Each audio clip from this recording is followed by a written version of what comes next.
Kubor ka Batisi TV. Lawan Rashapi da ka Orange Nissan Loom So Po near Fire Brigade Shillong, Ringkat bat ka Victorium, ka Dukan ki Tiar Kilan Met, ka Babhatam Hakador ka Babit, Hannong Thumai Old Beat House Shillong.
Ka District Legal Service Authority jong ke East Jaiñtia Hills District harangkat ka jinge trailang bat ka office jong Deputy Commissioner ke East Jaiñtia Hills District, lembat ka office jong Superintendent of Police ke East Jaiñtia Hills District, bat kentubru ka office jong District Transports Officer ke East Jaiñtia Hills District, ha ka khatlai terik unai leber arjar arpuway, kila penlong da ka car rally, halor ka pang ka baong safe driving habits, kabalong ru shibenta ban yalap yaki Paidbah nong shnong halor ki Kyndon ain ki bayada habanya yaki kali hasurok.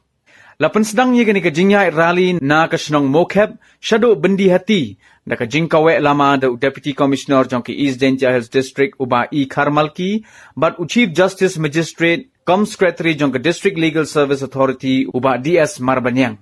Ya gani ka rally lapan kutpat ha Cleriat Higher Secondary School Cleriat ha ka bala penlong pat ya ka jingelang Pynsngewthuh Paidbah halor ka Jingdon kam ban pikir bha habanya kali bat ye ki Kyndon badon kam ban bud habanya kali. Hadin ka jingelang Pynsngewthuh ya ki Kyndon nya kali la sampat ya ki sernot sha ki nongjob ha ka jinge kop tho slogan bat ha ka jinge kop tho essay bat ha ka jo kapor la samru ye ka khusnam best customized car bat la samru ye ka khusnam best customized bikes. Hagani ka sngi lapan longru ye ka jingsumar ye ki khmat ne ka free medical eye check-up sha baro ki nong wanya shimenta hagani ka rally.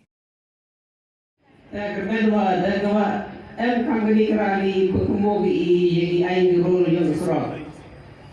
Iye po hospital na ye babon ha di accident kudia to ilam selo di muso di roy tizan lawas di ya pro dewa iya baklai nambod ai role yung ka sro. Ta permenwa lembaga ni rally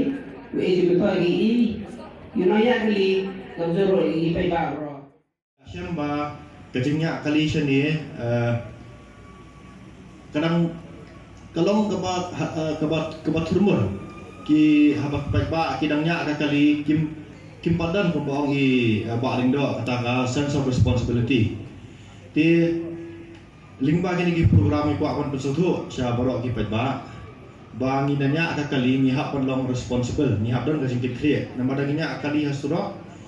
tang kajing ma kadon yangi banyak la Ñiah kermur ndrei kadon kajing ma ya kiwei pa ki bayang ki bayat apo suro dingi kerpat ya pi baro basoba banyak responsibly tikai kata Ñiah responsibly Ñiah responsibly about what urte klumar what penher stat kini kilait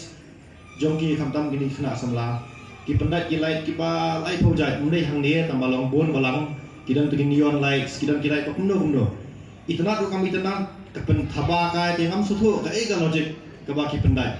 ni pe chwe ki brio ki pendat at least kadang jing tenang ndai pendat kilait ki bali banalor ka kali Sport online in statistics ibadat ni dari study to the World Bank or Paidbah, India accounts for 11% of global death road accidents. Kita kalau ke statistics ke penmar bukan trim ke Pynsngewthuh bah apa banyak kali ni hablog berkata. Nah one day aku akan dia soh dia lu. Ni ada ni profit but nganet ba na pentungi kita bilang dia di belakang kita apa tu itu nak kata ketika accident kali dia ki kalau ke ba sofian bos jing but ini perkara kita spare thought itu pada kumanachu digress dia ni dari bayar film latai kenal tu film tu bagus story Mari losis kiasi, pembuku juga sama tu negara uji accident. Tinata kita buat huniru, kita berlaku, jadi pergi berfan dia. Jadi spare thought for those people who've lost their loved ones due to road accidents, due to rash and negligent driving. Jadi sekarang aku akan mengenai ini lomba kumpul statistik Paidbah, Paidbah apa India, kumba South 4.5 lakh road crashes per annum. Hakasisnya 1.1 lakh accident dilan baca. Nanti kalau Kenya kata kalau sampai lagi di accident mana kata 53 road crashes every hour. Nanti kapal ini bawa banyak beliau dua orang cium mana sawit hari-hari ini. Buat hari ini seposnya berada komunikasi beliau kalau kalai lak di beliau tiap buat kemesan pau lak di beliau di mensal negara untuk di accident